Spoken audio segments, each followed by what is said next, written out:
So, first of all, thank you for being here. Why do you think that progressives are so poor at promoting the positive things that we've done? I'm not picking on Biden, but the inability to brag, where Trump would brag about anything large, small, true, or false. We've had all of these fantastic advances and horrible PR around it. Well, that's interesting. We're not good at bragging. I don't know. Like, I feel like Biden brags quite a bit. Like, I feel like he's always going out there and talking about, the economy and blah, blah, blah. And Biden, I like to defend because people are being very hard on Biden because of his age. And that's actually what I like the most about Joe Biden. Because the great thing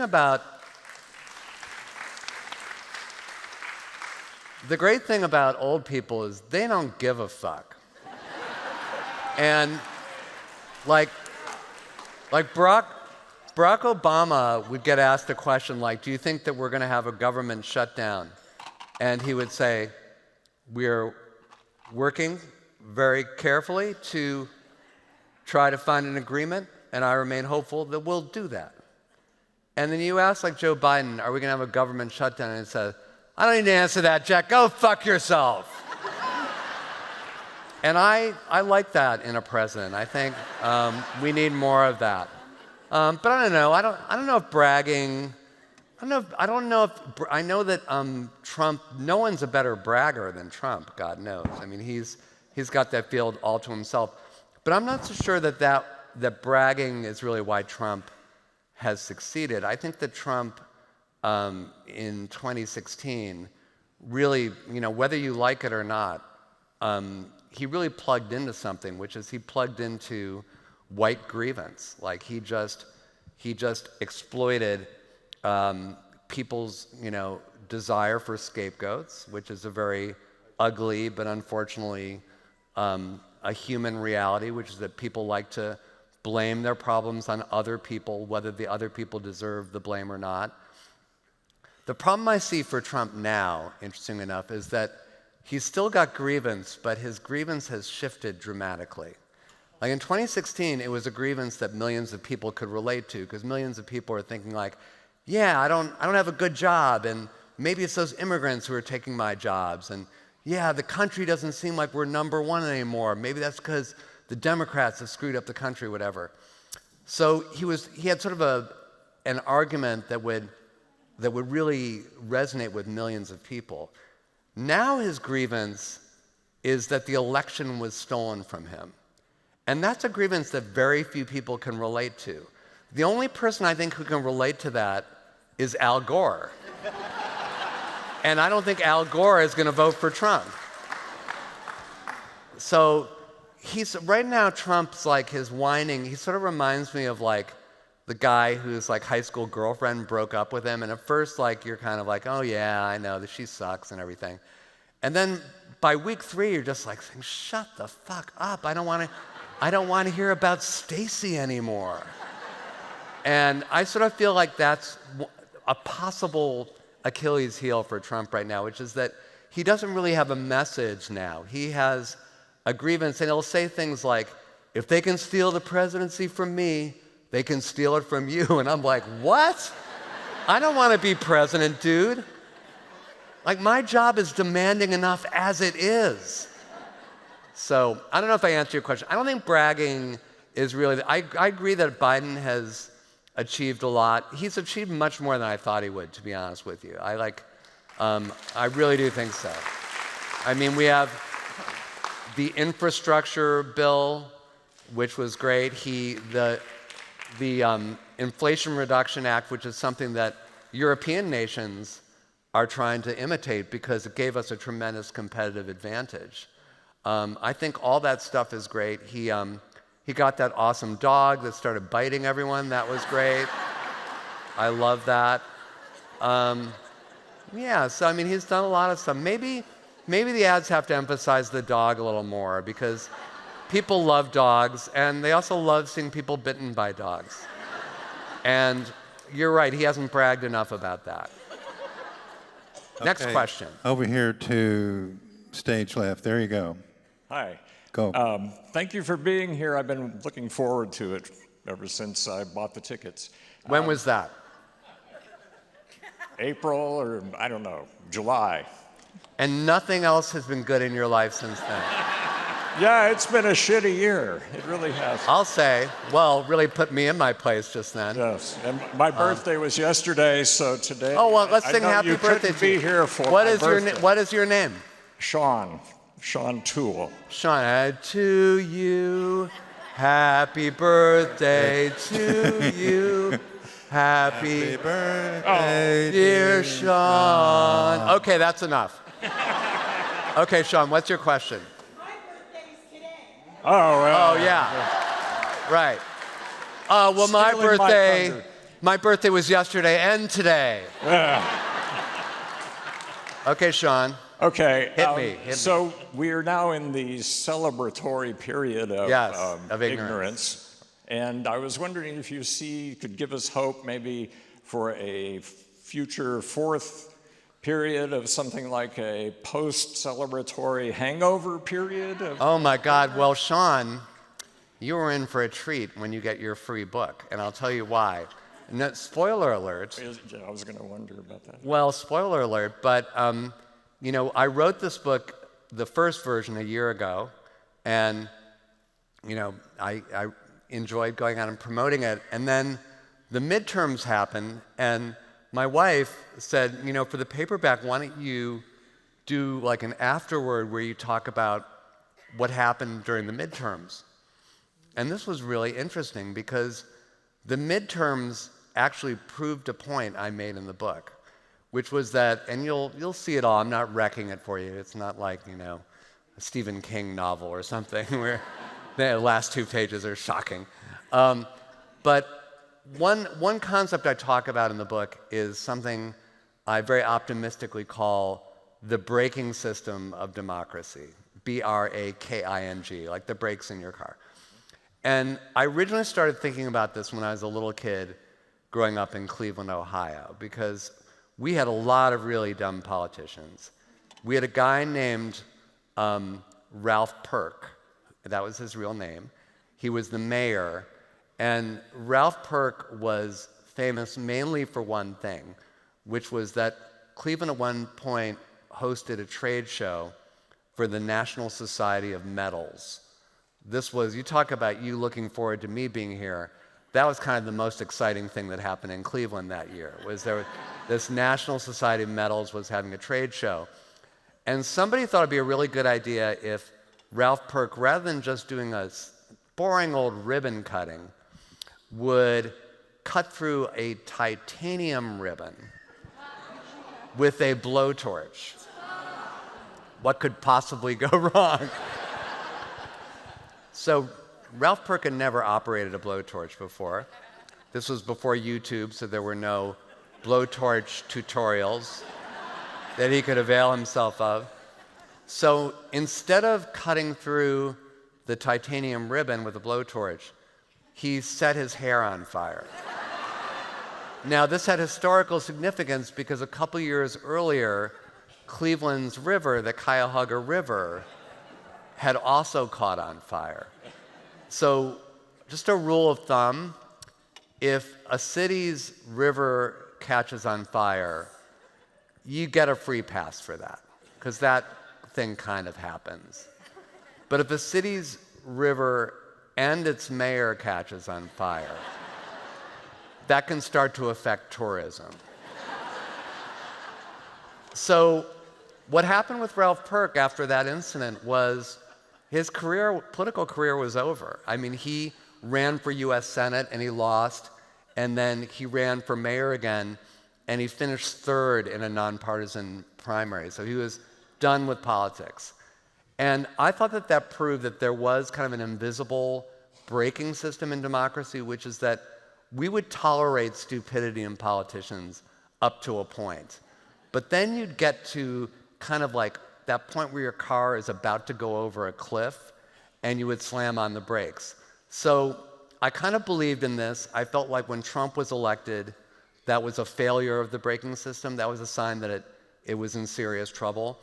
But the midterms encouraged me because in the midterms, Donald Trump promoted all these candidates who were just so glaringly passengers in a clown car that the public finally said, what the fuck? We're not voting for these people. So they had like Dr. Oz, who said that like coffee bean extract could help you lose weight. You had Herschel Walker, who his most serious policy statement was he said that he would rather be a werewolf than a vampire. He actually gave this thought. He gave this a lot of thought. He said, like, I was watching a movie and a werewolf beat a vampire and killed it, so I don't want to be a vampire anymore. And it's like, dude, I don't care if you want to be a vampire. You're not going to be a senator. You're just like completely fucked yourself up here. So you had those guys who had all these secretaries of state in these various states who were running on an anti-democracy, anti-election, election-denying campaign. They were basically saying, if I'm Secretary of State, I'm going to deny the results of elections. And the interesting thing is that people who vote actually are kind of into the idea of their votes counting. Yeah. And so like almost all the Secretary of States, like 90% of them lost. You just go down the list. There's also, Carrie Lake, who, lost and then kept on suing and suing and suing. And, she recently won the Women's World Cup, which I thought was wonderful. But she just, she's another example of just this evidently unsuitable person who lost. And then really the icing on the cake was Sarah Palin, because Sarah Palin ran in a special election to finish up the term of a congressman who had passed away, and then she had the opportunity to run again for his full term, for the new full term in January. So she basically had the chance to lose 2 elections in the space of around 6 months, and she nailed it. And again, I feel like the braking system worked. It was like, no, we really don't want Sarah Palin representing our state as its sole congressperson. So what this led me to believe, and again, I could be proven wrong, I'm not Nostradamus, but I thought that it is very possible that after Celebration, we could be on the brink, as you said, of a 4th stage of ignorance, which I call correction. But again, everybody in this room has to help make that happen. It's not going to happen without us trying. So that's my answer. Was it worth the wait since April for that? It was definitely worth the wait. Okay, thank you, Sean. Happy yesterday birthday. So I'm not seeing anybody in the mezzanine. There is one? Okay, great. Go. Thank you. I'm wondering what the background, what the origin story is on Harlan Dornson and Tracy Klugian. Okay, that's a sort of a Borowitz Report super fan up there. I suddenly feel like I've been transported to Comic-Con. Well, what this gentleman is referring to is, in the Borowitz Report, I'll often refer to people either like somebody who's being interviewed, like a voter, or some man on the street person, or the head of an organization. And 2 of the names I repetitively use are Harlan Dornson and Tracy Klugian. And the way these names came about is that when you're doing what I do, I talk about public figures all the time, like Biden and stuff like that. But when it comes to sort of an average person, you want to have the name of somebody who's not real. Like, you don't want to have a name of somebody who then turns out to be like, a lawyer, for example, in a litigator, if you get my drift. So I would like play around with names until I could find somebody who, if you Googled their name, you could not find them because they didn't exist. And after many attempts, those were 2 of the names I came up with of people I'm confident either don't exist or they're completely off the grid, like they've never had a driver's license, whatever. There's another guy who I quote quite often, as an expert, because I always like to quote experts on different things. And I'm often quoting Professor Davis Logston of the University of Minnesota. And I quote him like he's, depending on what the story is, he's either the dean of the University of Minnesota Law School, or he supervises polls for the University of Minnesota's Opinion Research Institute, which doesn't exist. But sometimes it'll be a very specific thing, like if I'm doing a story about groping, for example, which aforementioned, I'll say, Professor Davis Logston, who for the last 30 years has studied the impact of groping on political careers, said, and I just slip it in there because I love the fact that they're experts in everything, and they always turn up like on cable news or on NPR saying what they know. So I've been doing this for years, and then out of the blue, the University of Minnesota had a staff newsletter that they published, and somebody who didn't do their research wrote in it was university staff notes. It was like a little column of like exciting things that were happening to people at the University of Minnesota, and they said, congratulations to the University of Minnesota's own Professor Davis Logston for being cited in the prestigious Borowitz Report. Now, that is wrong on so many levels. That is not the end of the story.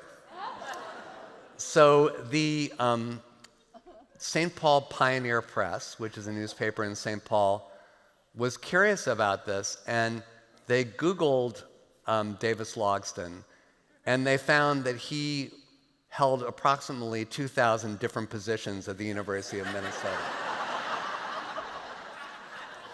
And so he did this whole article. He contacted me, and he did this whole article about Davis Logston and what a remarkable thing it was. And then some superfan decided that he would create a LinkedIn profile for Davis Logston with all of his various positions. Now, this guy did something I would never do, which is that he found a photo of this guy on the internet who looked kind of like what you imagine a professor at the University of Minnesota would look like. Very white, like white hair, very kind of, I don't mean to stereotype the Midwest, but kind of bland, sort of a bland-looking guy.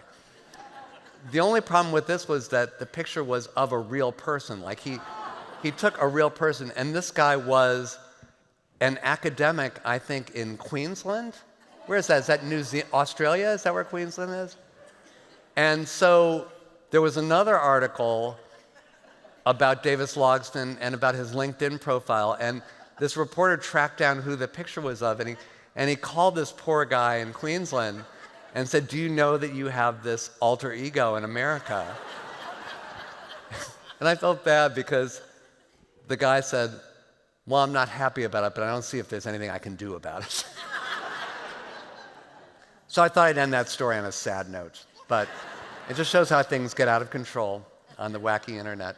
Okay, who's next? Is there anybody up here in the mezzanine? Yeah. Okay. Go ahead. Okay. My question was to touch on a point you made previously about age. And as a younger progressive, I have a question of just about how future progressive leadership and it's not really a good question, but no, you're doing great. But how it doesn't necessarily I'm loving feel... it. By the way, I'm loving the question so far. Okay. And I think I want you to have confidence in your question because you're our only hope for the future. We're done. It's bleak. I want to say something. Most of the people here, we're the ones who've destroyed the world. And we're looking to you, and specifically to this question, to get us out of this mess. So I'm pinning a lot of hopes actually for my future on this question. So keep going. Jesus. Okay. Relax. No, Well, relax into the question. You're doing so well. It's a question about trusting the younger generation in leadership, and it doesn't always feel that way as a young person, especially.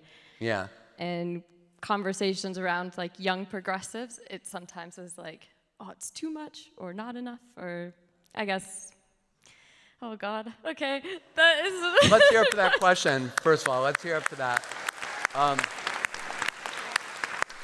I think, here's the Real thing. courage there. I know that I'm being silly and trying to get cheap laughs at your expense. But honestly, when I think about the future, and this isn't me being sentimental and like, Whitney Houston believing that children are the future and all that stuff. And that's not even my favorite song of hers. I like some of the things she did for The Bodyguard better. But I really think, let's look at Texas, for example, if we must.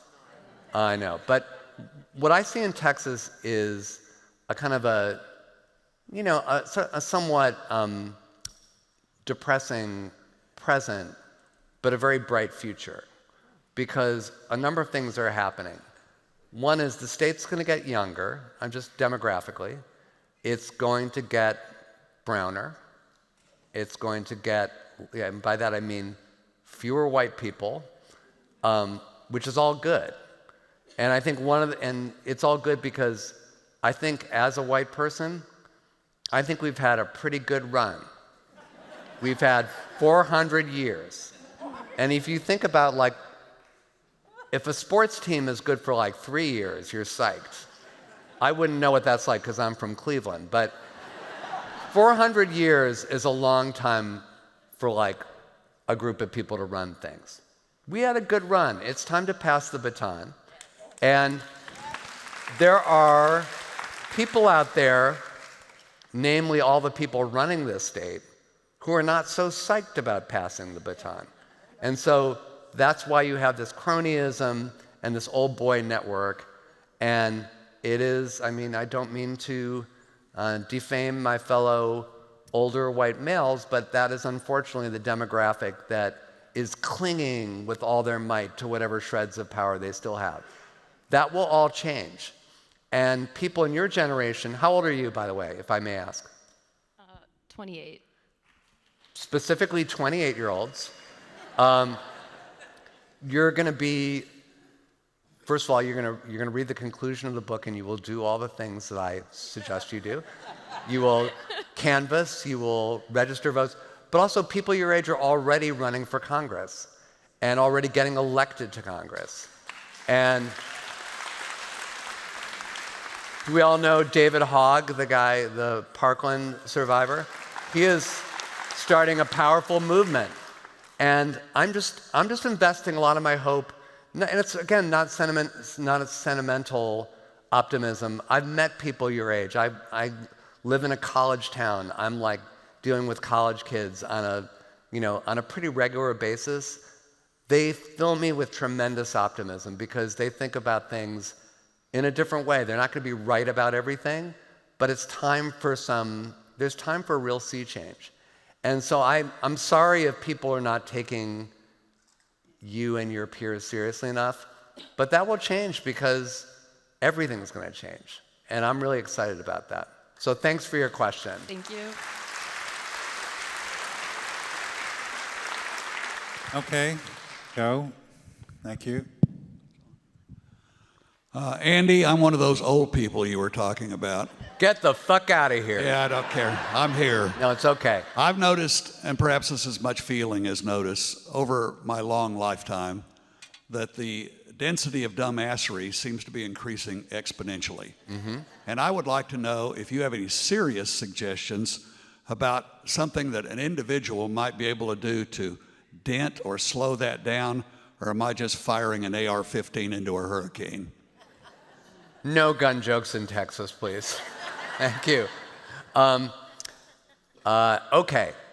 Well, again, I keep on referring people to the conclusion of my book, but it's actually full of very concrete ideas, not my ideas, by the way. I did some research, and there's a wonderful political scientist from Tufts University who wrote a book all about what we can do as citizens. And, again, it's like when you hear about like getting involved in your community and making change one voter at a time, a lot of people will tune that out. And one of the reasons why is because they think, well, that's not the problem. The problems are all national.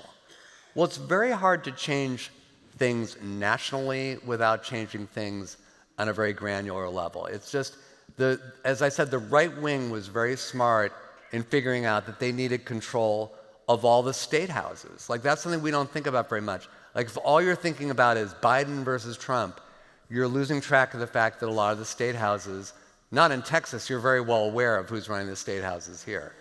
It couldn't have escaped your notice. But in a lot of places, in my state of New Hampshire, we have a crazy right-wing legislature, and it's been a big problem. And it's partially the fault of people like me who've just been watching cable news and making everything about, Nancy Pelosi and Mitch McConnell and all that stuff. So I do think we can, as I said, make ignorance rise up instead of just having, make knowledge rise up instead of just having ignorance trickle down. But all the stuff that you have to do to make that happen is really hard. And it's a question of, do we want to do hard work? Do we want to do the hard things? Do we want to change voters' minds one voter at a time? It's not easy. That's like really, really hard stuff. It's much easier than clicking like on a Facebook post. So I don't think, I agree with you about the rise of ignorance, obviously, because I've written a book about it, but I don't think that it's a lost cause at all. If it were a lost cause, I wouldn't even be doing this, because I'd just be like wasting my time. I'm an idealist, and I also think, I make this point, it's a point made by many others, history doesn't move in a straight line. Like after Barack Obama was elected, you could have made the wrong assumption that, oh great, now every president is going to be super smart and eloquent and read lots of books and also be really great on television and good looking and have a wife who's even better looking. You could have just made that sort of conclusion, and instead we got Donald Trump. So that's talk about history zigging and zagging. I mean, but just as that was like a very bad, very dark turn that we took, we can also take a bright turn. And, the fact that, Biden got elected in 2020, it was a bright turn. I mean, I know a lot of people are not enthusiastic about Joe Biden, but I think that's the wrong question. Like, that's like asking somebody if they're enthusiastic about their fire extinguisher. I mean, maybe not, but you're really glad that you have it if your house catches on fire, right? So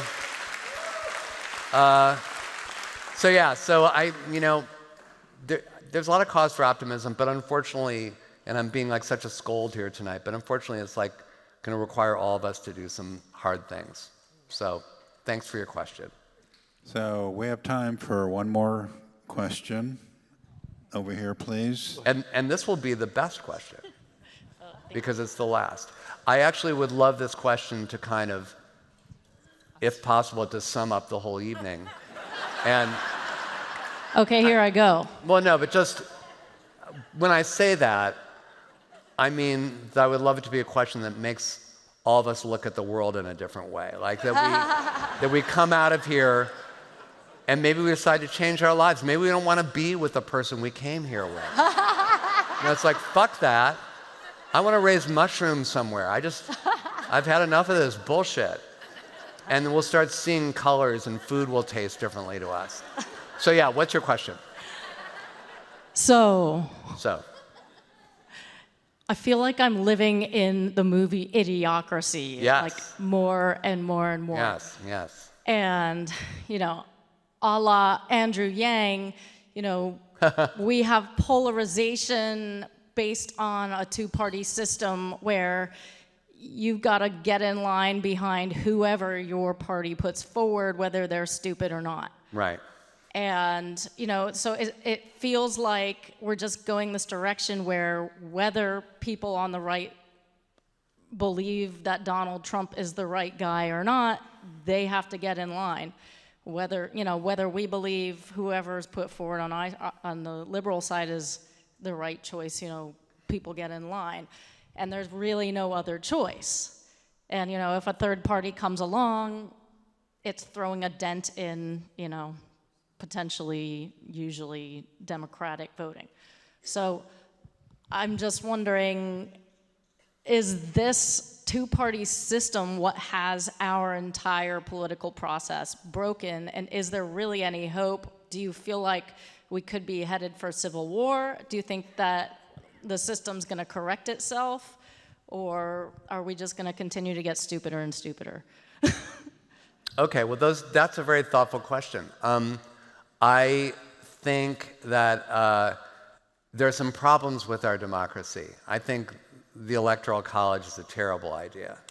And, you know, a constitutional amendment to get rid of that will face a lot of obstacles because a lot of states benefit from the Electoral College, or at least a lot of politicians think they do. So there would have to be a massive kind of voter upheaval to change that. Third parties don't work in a system like ours because we don't have, in a parliamentary system, multiple parties work better because then if no party gets the majority, then there can be coalitions. So this happens like in Europe all the time, or unfortunately, you know, it's produced a very right-wing government in Israel right now, but they have a parliamentary system. So, I mean, in some ways, I would think a parliamentary system would be better than what we've got. But then you look at the UK over the last year, and you think, holy cow, I wouldn't want that.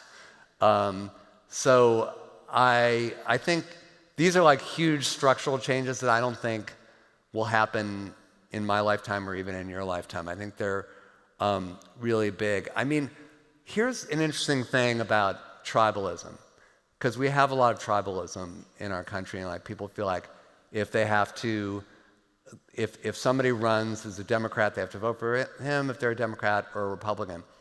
But what's really interesting is, and it's sort of baffling when you think about this, there are a lot of people who voted for Donald Trump in 2016 who had previously voted for Barack Obama.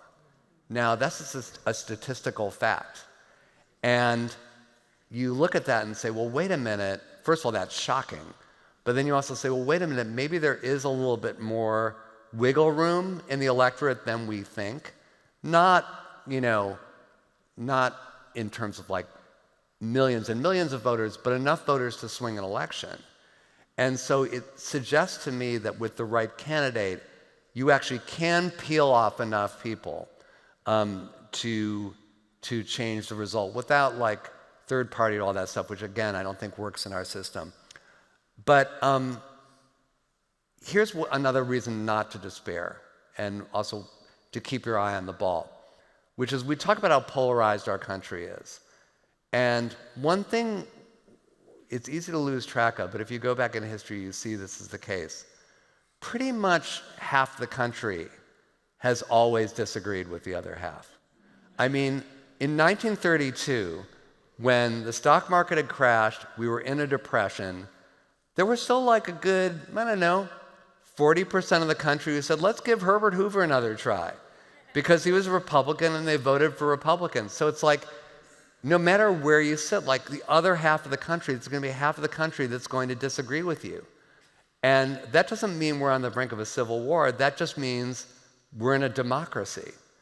And our goal should be not to worry about all the people who are voting for Trump or who whatever whack jobs you've got here and, Abbott, or all these people. We shouldn't worry about the fact that half the people want to vote for those people. We should just worry about getting a plurality to vote for our side. And I really think that that's the key. Like, just let's stop just focusing on like, oh, we're so tribal, we'll never get out of this mess. I think we've always been a little bit more divided than people in this era are willing to recognize, because it just feels like our era feels so contentious. But I will leave you with this message of hope.